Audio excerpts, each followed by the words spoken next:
Meus amigos, meus irmãos, que bom estarmos mais uma vez aqui para o nosso encontro, o encontro da família com Jesus. Essa oportunidade tão grandiosa de pararmos um pouco esse corre-corre da vida. Às vezes a gente pergunta, eu estou correndo para quê, para onde? Mas é necessário que tenhamos um momento de estarmos com Jesus. É lógico que devemos estar com Ele através de pensamentos, sentimentos, através das boas ações, mas a gente precisa ter esse momento de fazermos o estudo, uma análise do seu Evangelho. Evangelho que é vida, né? Que é alimento, que nos fortalece, que nos ajuda a enfrentar os desafios da vida. Então, o Evangelho no Lar é exatamente essa oportunidade. É tudo muito simples, é breve, não é longo, mas é o suficiente para nos conectarmos com as esferas superiores da vida, as forças do bem do universo. Não esqueçamos a vasilha, né, o recipiente com água a ser fluidificada pelos guias espirituais durante o nosso estudo. Então, vamos fazer a nossa leitura preparatória, o livro Pão Nosso, ditado pelo Espírito Emmanuel a Chico Xavier.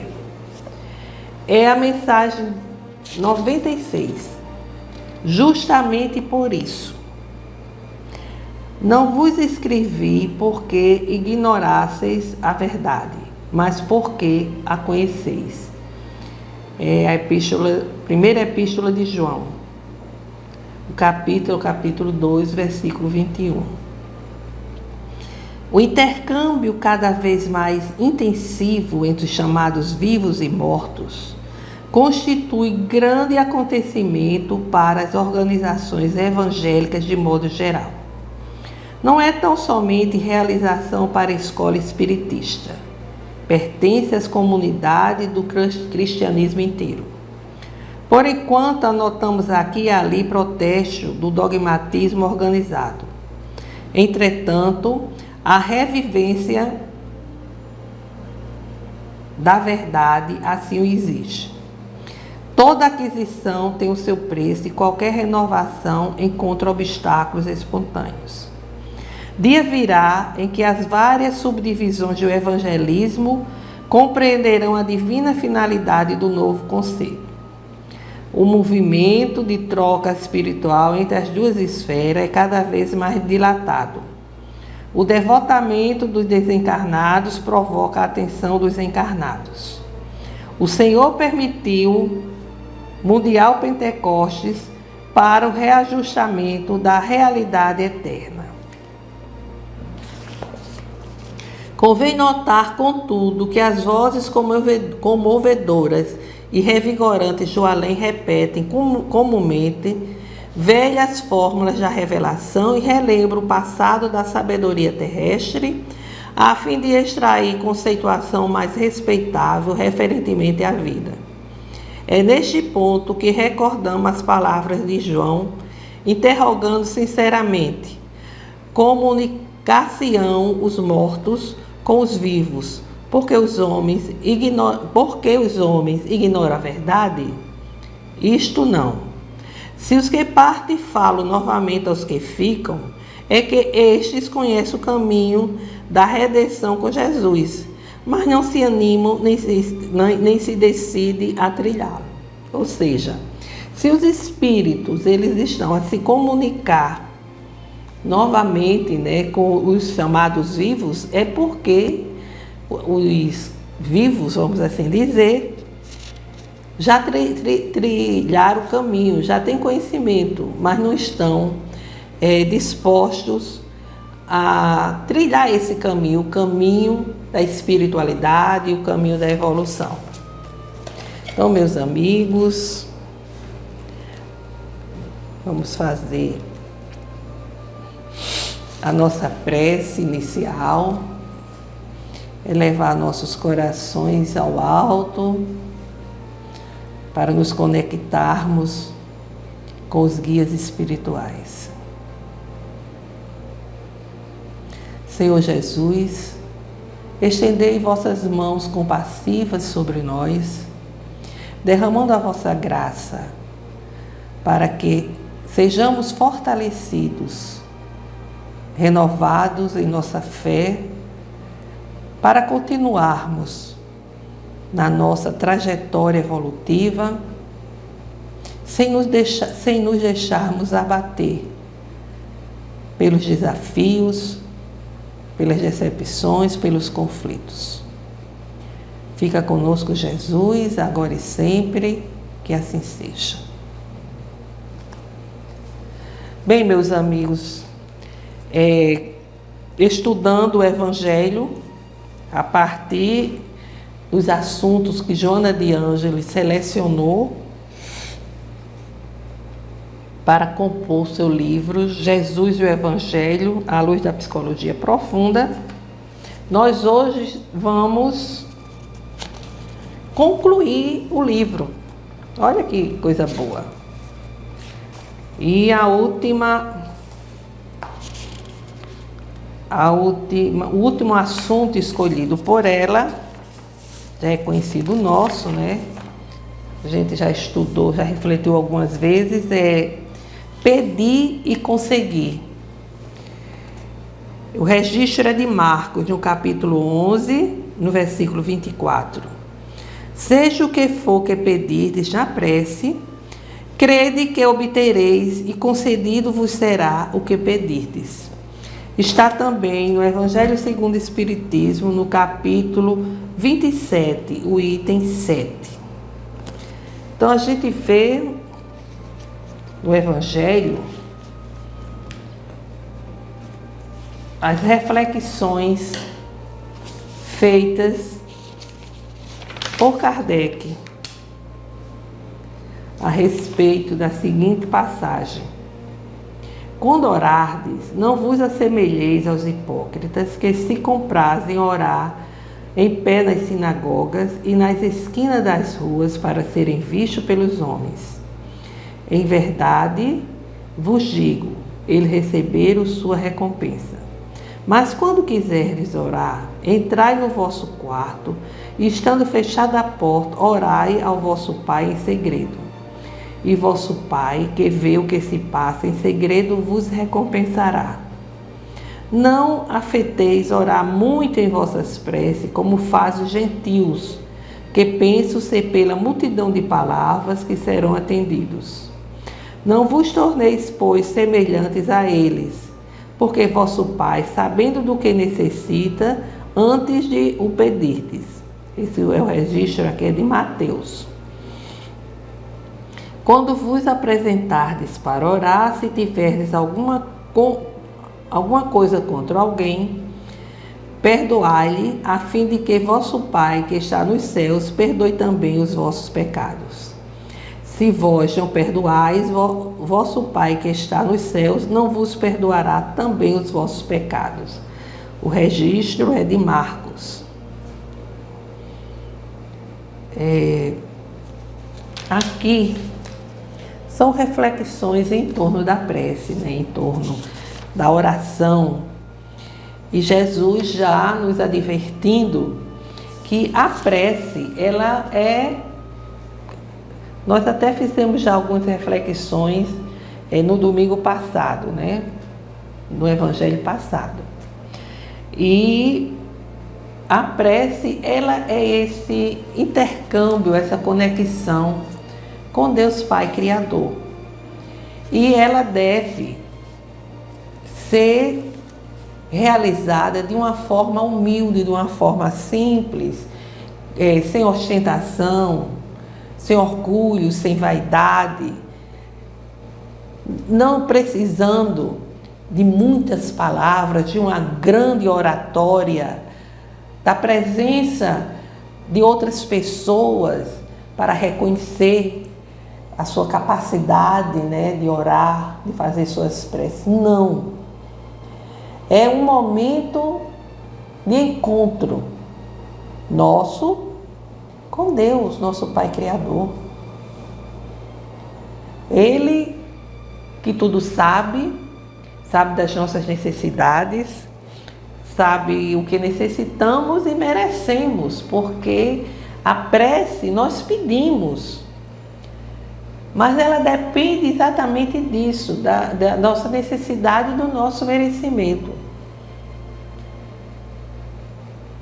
Isso é de fundamental importância para que possamos entender o que nós podíamos chamar de qualidade, de eficácia da prece. Ela independe, voltamos a dizer, de muitas palavras, do lugar, da ostentação, do aplauso de terceiros. Não. Depende da humildade, depende da sinceridade. Quando nós abrimos os nossos corações para Deus e nos deixa assim, em conexão com o divino, porque é essa a grande finalidade. Quantas vezes, num momento de desespero, nós imploramos, pedimos, inclusive, de uma forma inconsequente, bênçãos, concessões, sem nos darmos conta se é bom ou não, se aquilo vai ser proveitoso do ponto de vista de paz, de felicidade para nós. Quantas vezes a gente pede e depois a gente vê que não deveria ter pedido. Eu lembro de um senhor que ele dizia que quando o primeiro filho dele nasceu, o primeiro filho homem, ele tinha 2 filhas e o terceiro foi um homem, ficou muito doente, entre a vida e a morte. É tanto que o apelido dele era Subejo da Morte, de tão doente que ele ficou. Fizeram, como se diz, antigamente dizia, fizeram quarto, né, para o anjo, né, ficavam ali reunidos, orando para que o anjinho não morresse, e com velas, com tudo, né? Ele implorava que Deus não levasse o seu filho. E o menino escapou. Quando se tornou de adolescente para adulto, se tornou um grande problema na vida dele. Só dava preocupação, tristeza. Porque era irresponsável, era negligente, era desrespeitoso, enfim. Aí ele dizia, a gente nunca sabe o que está pedindo. Às vezes a gente pede tanto a Deus e a gente não sabe se realmente aquela bênção nos será motivo de felicidade. Ele dizia muito isso. Não peça. Coloque nas mãos de Deus. Ele era muito religioso. Ele dizia, devemos colocar nas mãos de Deus a nossa vida. Que Senhor, cumpra-se a vossa vontade. O que for melhor para mim, para a minha família, que nos seja concedido em forma de paz, de saúde, mas não implorar algo de uma forma tão desesperada, tão doentia. Então, a gente precisa entender que Deus atende, logicamente, os nossos pedidos, mas desde que não seja algo para satisfazer apenas os nossos sentimentos egóicos, os nossos caprichos. Seria ilógico deduzir que tudo aquilo que nós pedimos será atendido. Seria injusto acusar Deus de não atender as nossas preces, de não atender as nossas orações. Porque Ele já sabe de antemão o que é melhor para cada um de nós. O que vai exatamente, o que é melhor para o nosso bem. Então a gente não pode dizer, Deus não me atende, parece que eu nem sou filho de Deus, Deus se esqueceu de mim. Ora, Deus, nosso Pai Criador, sabe exatamente das nossas necessidades, aquilo que nós merecemos, aquilo que vai ser melhor para nós. E às vezes a gente pede a Deus uma bênção. Deus, eu queria tanto que isso acontecesse. Aí não acontece. Depois, lá na frente, a gente vê que realmente Deus fez o melhor. De não nos conceder aquilo que estávamos a insistir para Ele fazer com que acontecesse em nossa vida. Então, mesmo quando fazemos uma prece sincera, essa prece repercute junto a Deus. E nos aproximamos mais de Deus. Mas eu não vou pedir. Deus sabe o que eu quero, o que eu necessito. Mas o pedido é um ato de humildade que a gente está fazendo. Um ato de humildade diante do ser maior. O pai e a mãe não sabem o que a gente precisa, mas a gente não pede. A gente não está lembrando ele, mas o sentido da prece não é fazer de conta que a gente está lembrando, Deus, eu estou precisando disso, eu estou necessitando disso. Não é lembrar, não é esse sentido da prece de estarmos lembrando a Deus. Mas a prece tem esse sentido da humildade, de nos deixarmos exatamente essa conexão, essa troca com Deus, essa conversa de filho papai. Mas infelizmente nos ensinaram que Deus está muito longe, que deveríamos ter medo de Deus, do castigo de Deus.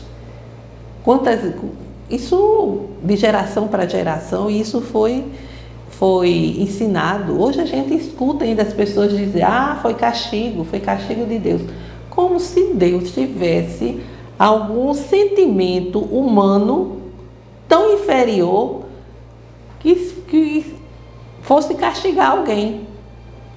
Se Deus é amor, é bondade, é perdão, é misericórdia e compaixão, Ele respeita a cada um de nós nas nossas decisões, no uso do nosso livre-arbítrio, mas quer que sejamos responsáveis, então Ele vai fazer com que cada um tenha a responsabilidade de assumir as consequências das suas decisões. É assim que funciona. Então, pedir a Deus, pedir e obtereis. Sim, eu vou pedir, eu vou orar, eu vou colocar nas mãos de Deus a minha vida, a minha família, o meu ser, e esperar a sua piedade, esperar a sua misericórdia, a sua compaixão, diante do Filho imperfeito que Ele sabe que eu sou, do filho indisciplinado, rebelde, mas sabendo que o Pai é Pai e está sempre com as mãos estendidas para nos amparar, para nos levantar em cada queda, porque Ele não quer que nenhum dos seus filhos se perca. Enviou seu Filho maior, o ser mais perfeito que já passou pela terra, Jesus, para nos ensinar o caminho para chegarmos à verdade. A verdade que nos libertará e nos conduzirá à vida verdadeira, em plenitude, que é a vida espiritual. Então, é o amor de Deus que nos concede Jesus. Imagine um ser como Jesus, descer à terra, enfrentar uma vibração tão difícil, tão pesada, para exatamente desenvolver a sua missão, ensinando a lei maior, que é a lei do amor, ensinando a cada um de nós que só há um caminho a ser seguido, os caminhos que Ele traçou para nós. Quando Ele diz, eu sou o caminho, a verdade e a vida, Ele não estava sendo arrogante. Ele estava dizendo que Ele trazia os ensinamentos com relação às leis divinas, que era o caminho que deveríamos seguir, já que todos nós queremos encontrar a verdade. E a verdade, ela nos é colocada através do Evangelho de amor e caridade que Ele nos deixou. E a espiritualidade, ela nos diz que a prece é eficaz na medida em que produz o efeito desejado. Mas para isso, é necessário que ela seja sincera e parta de um coração humilde e com fé. Muitas vezes o efeito da prece não é perceptível nem imediato, não deixando de ser eficaz. Há quem não acredite na eficácia da prece por achar que tudo está submetido à fatalidade. Se assim fosse, o homem seria um instrumento passivo, sem livre-arbítrio e sem iniciativa. Mesmo sendo as leis divinas imutáveis, Deus atende os pedidos dentro da flexibilidade das referidas leis, sem quebrar a harmonia das leis universais. Essas colocações são reflexões apresentadas por Kardec nesse capítulo em referência. E, complementando, Deus nos atende em todas as nossas necessidades, porém nem sempre só coincide com o que pedimos, uma vez que somos atendidos conforme nossas carências reais e não segundo o que desejamos. Desse modo, Deus atende nossas necessidades, inspirando-nos boas ideias, olha que maravilha, dando-nos resignação e paciência, enviando-nos ajuda e, acima de tudo, dando-nos ânimo para encontrar o que precisamos pelo nosso próprio esforço. É esse o entendimento que falta, a todos nós, mas que o Evangelho segundo o Espiritismo, em seu capítulo 27, no Pedi e Obtereis, nos traz, sendo não só reflexão, motivo de reflexão, mas de estudo, para que possamos entender que Deus, nosso Pai, está sempre conosco, está sempre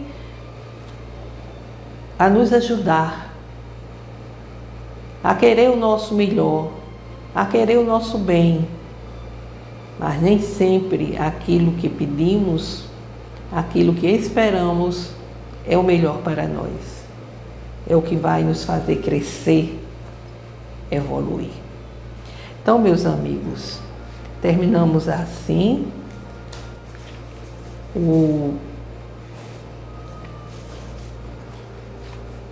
o livro, né? Os temas escolhidos por Joana de Ângeles para compor o livro Jesus e o Evangelho, à luz da psicologia profunda. E vamos agora fazer as nossas vibrações.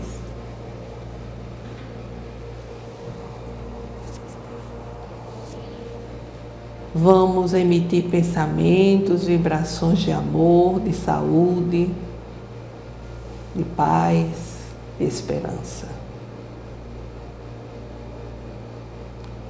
Senhor Deus Pai Criador,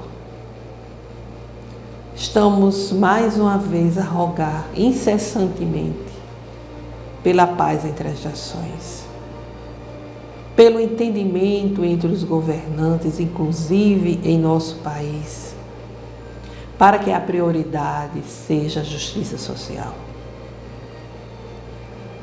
pelo fortalecimento do movimento espírita, para que ele permaneça sintonizado com a codificação e com o Evangelho de Cristo. Pelo perdão, pela concórdia junto daqueles que não sintonizam conosco. Vibramos e pedimos por todos os enfermos, para que a fé e a esperança cheguem aos corações de todos.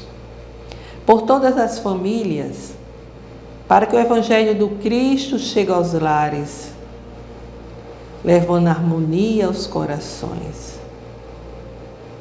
Façamos agora uma breve pausa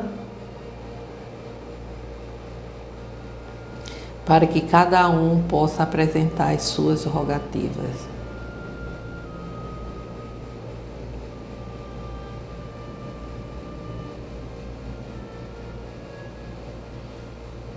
Pai nosso, que estás em toda parte, glorificado e santificado seja o vosso nome no louvor de todas as criaturas.